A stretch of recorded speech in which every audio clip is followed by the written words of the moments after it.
Olá, meu nome é Caio Giannini, eu sou professor de Direito da AGES. É uma honra e um prazer para nós participarmos dessa aula que vai estar no sistema Moodle da faculdade e ela faz parte da primeira gincana pedagógica da AGES. Desde já eu gostaria de cumprimentar a todos os professores e docentes da casa, cumprimentar a todos os acadêmicos, em especial o pessoal da equipe verde, já que essa aula foi preparada pela equipe pedagógica da equipe verde. É claro que a esperança e a expectativa nossa é de que essa aula agrade e, acima de tudo, consiga transmitir as ideias referentes ao assunto que nos foi dado a falar, que é educação em direitos humanos. E eu estou aqui com a professora Crisiane e gostaria já de antemão de agradecer, professora Crisiane, a parceria, a presença, e já começo perguntando, professora Crisiane, o que é educação para direitos humanos? Obrigada, Caio.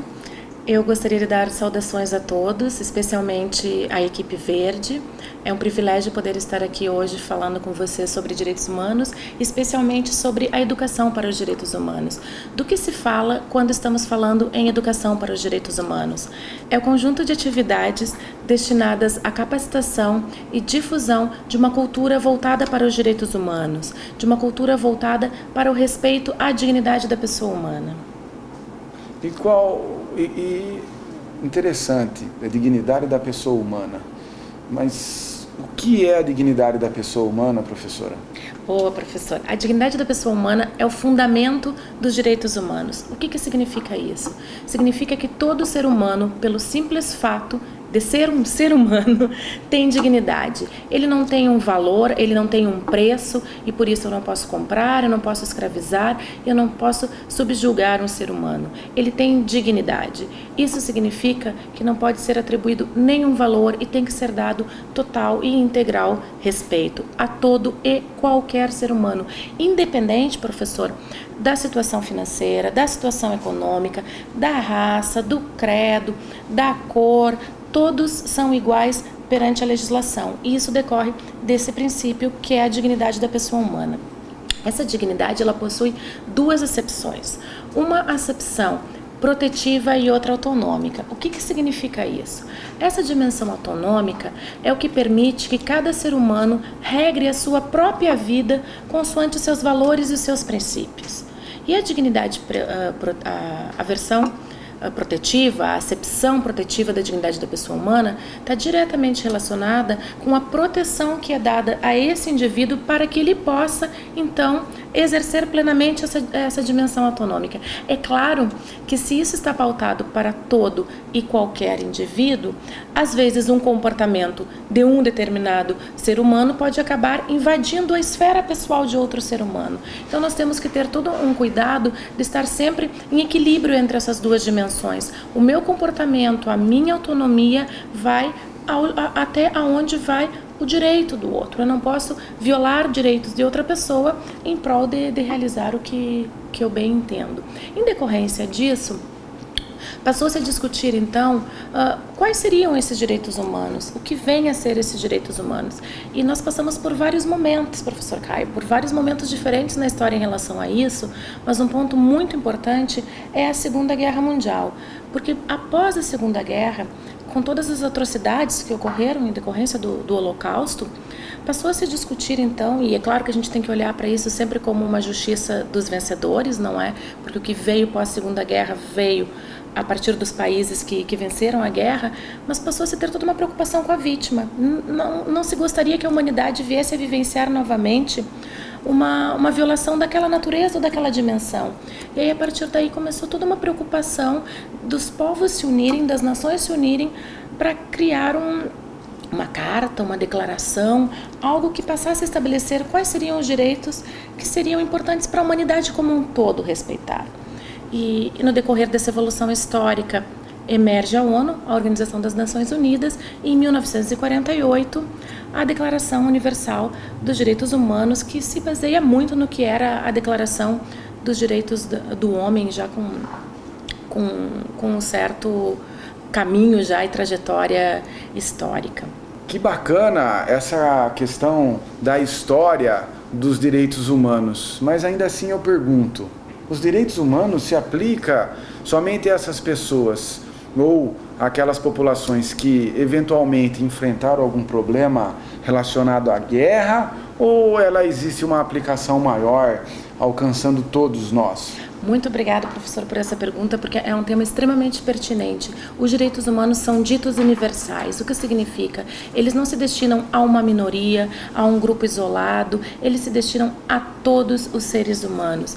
Então, não é porque foi um determinado grupo no pós-guerra que conseguiu que esses direitos fossem formalmente reconhecidos, ou porque um outro determinado grupo ou movimento social está demandando, está buscando a efetivação de alguns direitos, que vai se destinar àquele grupo isolado.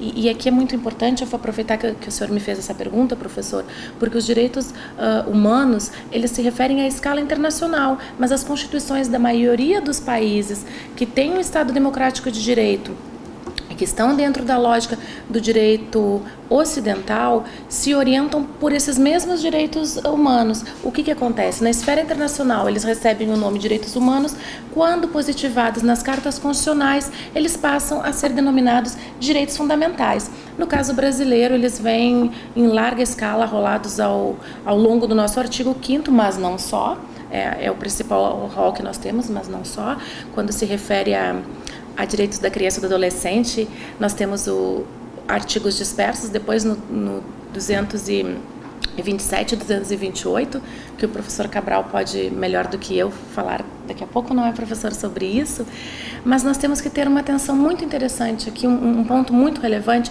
Os direitos humanos têm essa pretensão de ser universais. Em que sentido? Que eles devem se destinar a todos. O que não significa que eles foram construídos a partir de uma lógica de todos, professor. Porque os direitos humanos, vindo nesse contexto do pós-Segunda Guerra Mundial, eles foram construídos pelos vencedores e foram construídos numa lógica ocidental e não numa lógica oriental. Então, hoje, se discute muito a questão do multiculturalismo.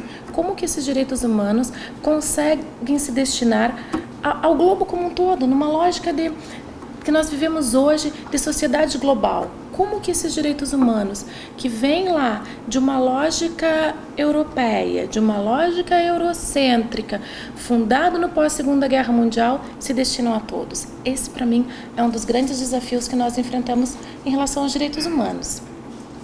E que vem se refletindo depois na efetivação. Como que um direito que foi construído a partir do nosso olhar vai ser visto ou vai ser respeitado ou implementado por uma cultura com um olhar totalmente diferente? E, dando seguimento a esse raciocínio, quais são os mecanismos que vêm sendo utilizados para tentar diminuir essa distância que existe entre o mundo, ou entre a visão de direitos humanos do mundo ocidental em relação à visão dos direitos humanos do mundo oriental? Inclusive, acho que é uma questão central e de suma importância no contexto mundial atual, talvez essa divergência de visão, que talvez seja a grande responsável pela crise que existe entre Oriente e Ocidente. É muito pertinente, professor, essa colocação, porque é o grande desafio que nós temos. E é engraçado, porque não há uma resposta certa, definitiva em relação a isso. Há alguns teóricos trabalhando em cima disso e buscando já. Nós vivemos hoje, como diz o professor Boaventura de Souza Santos, um momento de perguntas fortes e respostas fracas. E a grande pergunta é essa: como conseguir conciliar essas duas visões distintas? E esse mesmo professor e sociólogo nos orienta no seguinte sentido: vamos propor uma hermenêutica diatópica. O que significa isso? Vamos propor um diálogo intercultural. Vamos propor um diálogo entre essas culturas e ver o que eclode, o que emerge a partir delas. Mas é importante, para nós conseguirmos chegar a toda essa discussão, percebermos quais são esses direitos humanos, não é? E eu tenho uma gama variada. Eu falo de direitos civis, direitos políticos, sociais, culturais, econômicos, direitos ambientais, sexuais e reprodutivos. Há um conjunto de direitos que estão destinados para que eu consiga viver na integridade enquanto ser humano digno, que seja o meu mínimo existencial garantido na sua plenitude. E existem mecanismos que buscam garantir isso, porque muitas vezes os estados aos quais essas pessoas estão subjugados às suas leis ou estão pelo amparo dessas leis, acabam violando ou não respeitando alguns desses direitos. E aí nós temos mecanismos para buscar esse respaldo, essa garantia desses direitos. No caso brasileiro, nós estamos relacionados à Corte Interamericana de Direitos Humanos. Existe também a Corte Europeia e existe ainda a Corte Africana de Direitos Humanos. E essa, para mim, é a grande questão. Quando eles não são efetivados, levamos então para essas cortes. Mas essas cortes não têm um poder de coerção direta, não é? Esses países, depois, eles precisam cumprir, e cumprem ou não é? Mas precisam para a questão da sua imagem no âmbito internacional. O Brasil já recebeu algumas condenações nesse sentido, e a legislação Maria da Penha vem exatamente discutir e criminalizar alguns comportamentos de violência doméstica, porque houve uma cidadã brasileira chamada Maria da Penha que levou seu caso de violação e agressão que seu marido realizava contra ela para a Corte Interamericana de Direitos Humanos. Muito bem. Ao que tudo parece, professora, educação para direitos humanos é imprescindível para nós. Imprescindível, professor, porque é uma mudança de cultura. A partir de uma educação para os direitos humanos, é possível assumir uma postura de consciência e de respeito ao outro. É possível que eu consiga enxergar o meu semelhante como um ser digno e não como alguém que eu posso objetificar ou tratar como um objeto. Joia. Quer dizer, direitos humanos ou educação em direitos humanos tenta evitar a coisificação da pessoa. Exatamente. O Estado não pode nos olhar como objetos, não é, professora? Exatamente, professor. Tá joia. Professora Crisiane, muitíssimo obrigado. Nós, da equipe Verde, agradecemos. É uma honra tê-la conosco. Obrigado, professora. Eu que agradeço, professor Caio. Agradeço a toda a equipe Verde por todo o empenho que vem empreendendo nessa grande gincana da AGES. Obrigada. Muito bem, temos a honra de receber aqui conosco o professor Francisco Leite Cabral, ele que é integrante da equipe pedagógica da equipe Verde, e ele também vai falar sobre educação em direitos humanos.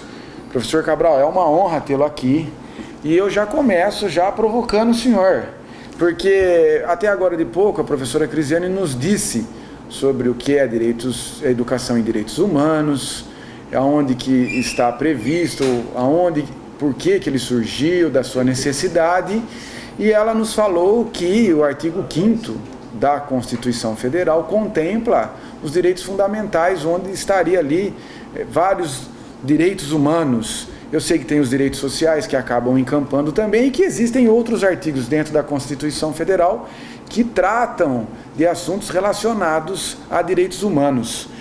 Mas eu pergunto, isso é suficiente, professor? Isso vem garantindo? Eu posso dizer que essa previsão constitucional torna efetivos os direitos humanos no Brasil ou não? Em primeiro lugar, dirijo-me à equipe Verde e aos colegas professores Crisiane e Caio, e é uma honra para nós estarmos aqui tratando sobre várias problemáticas relativas aos direitos humanos, no caso específico sobre a educação em direitos humanos. Professor Caio, a sua pergunta é por demais oportuna. Se tomarmos como parâmetro o Brasil em matéria de direito, sabemos que a nossa produção legislativa é por demais exagerada.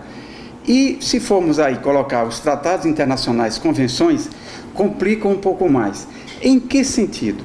Da necessidade de criarmos instrumentos, mecanismos, meios, como eu gosto sempre de falar em sala de aula, para que a norma, para que a lei saia do papel, saia dos códigos do mundo estático e entre na vida, nas relações sociais, nas relações humanas. As normas, as leis são muito bem elaboradas, mas é necessário que o cidadão, a cidadã, compreenda o alcance dessa norma e saber que ela não é meramente abstrata, ela tem a ver com as relações humanas, com comportamentos sociais, econômicos, culturais, com a vida das pessoas. E eu entendo que a falha das normas, e sobretudo em matéria de direitos humanos, é exatamente esse ponto que o professor Caio levanta. é como instrumentalizar, como efetivar, como esse direito sair dos códigos e entrar pelas ruas, pelas avenidas, dos problemas das pessoas, sobretudo daquelas que precisam de regulamentação de direitos e precisam da efetivação dos direitos fundamentais e sociais. Professor, é muito comum hoje uma discussão que existe. Para muitos, o Estado precisa criar políticas públicas e principalmente precisa realizar investimentos para poder atender toda a população e, consequentemente, garantir que essa população tenha acesso aos seus direitos, sejam saúde, direitos políticos, sociais, econômicos, financeiros, enfim, educação. De outro lado, nós vemos outros autores e outras pessoas renomadas criticando, dizendo que o Brasil possui políticas extremamente paternalistas, que acabam protegendo demais. É muito comum você ouvir críticas, por exemplo, ao Bolsa Família, que é dirigido às populações mais pobres. E aí, como lidar com essa dicotomia, com essa divergência, professor? Bom questionamento, professor Caio. Eu sou daquelas pessoas que entendem que os problemas devem ser compartilhados. O que significa isso? É uma tradição no Brasil, do povo brasileiro, cidadão, apenas exigir que o Estado faça e aconteça e realize, inclusive as políticas públicas, que deve ser feita. Mas eu entendo que, por outro lado, a sociedade civil organizada deve se mobilizar, buscar seus direitos ao lado dos cidadãos e da família.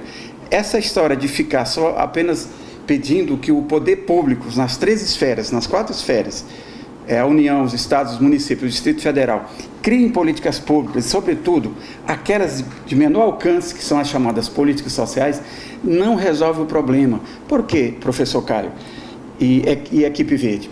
Porque as pessoas ficam viciadas, elas não contribuíram, não participaram e não escolheram as melhores alternativas, as coisas vêm prontas. Tomamos como parâmetro o que o colega Caio coloca em relação à família, né, a Bolsa Família e assemelhados. Vejam bem, senhores, ainda não foi discutido esse ponto, mas que, acreditem, apenas 1% do orçamento geral é destinado para essas bolsas e outros programas da mesma natureza. Quando uma somatória quase infinita de recursos econômicos foram direcionados para bancos, direcionados para o setor industrial, entre outros. Então, é necessário que tanto o governo, nas 4 esferas, como eu comentei, como a sociedade dos cidadãos, cobrem, na verdade, uma efetivação da sua participação política, influenciando nos problemas, discutindo e deliberando. É isso que ocorre nas chamadas civilizações democráticas, nos países onde alcançaram um patamar social, econômico e cultural de grande relevância. Creio que falta isso, discutir as coisas de forma global e não do ponto de vista unilateral, sendo o Estado o mentor de todas as atividades. Ok, professor Cabral, mas eu gostaria de saber, indo direto ao assunto, como vamos fazer para efetivar esses direitos?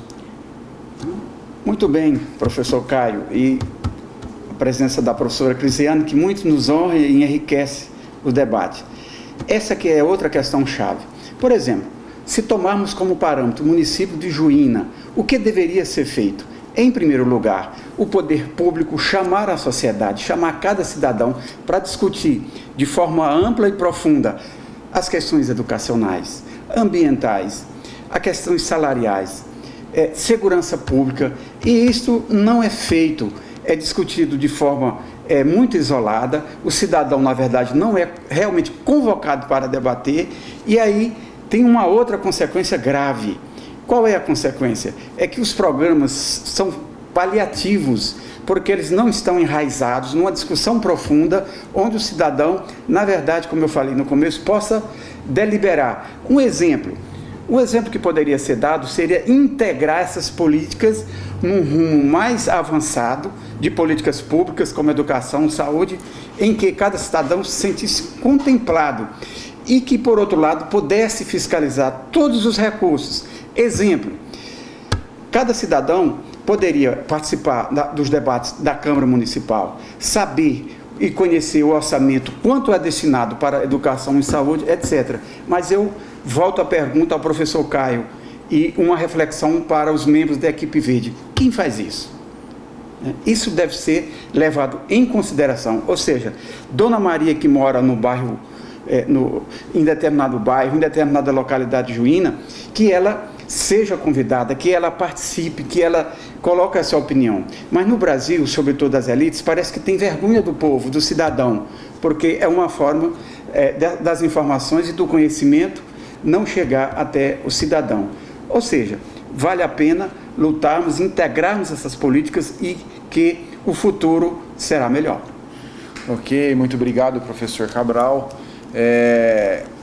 Aqui nessa aula é uma honra, mais uma vez, poder estar participando dessa gincana, poder estar realizando essa aula, que na verdade é muito mais do que a intenção de se fazer uma aula, é de se discutir um assunto de suma importância, cuja a relevância do assunto fez com que o Ministério da Educação colocasse educação em direitos humanos como grade ou matéria obrigatória nas grades curriculares dos ensinos superiores. Hoje, toda a faculdade, ou todo o ensino superior, obrigatoriamente tem na sua grade curricular esse assunto, educação em direitos humanos.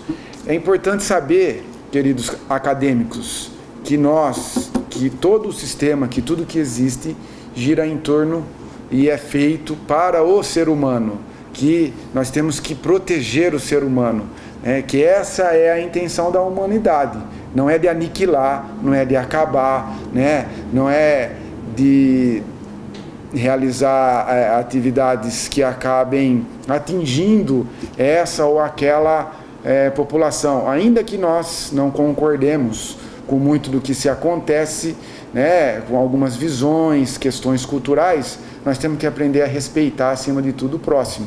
É uma regra básica, parece até uma regra cristã, mas não é. É uma regra realmente de humanidade. Essa era a intenção nossa desse bate-papo. Então fica aqui mais uma vez os nossos cumprimentos. Gostaria de mais uma vez agradecer a AGES pela oportunidade, parabenizar a AGES pela primeira gincana pedagógica, agradecer os acadêmicos, agradecer especialmente a equipe verde, a equipe pedagógica, os alunos, e vamos em frente, Hulk esmaga!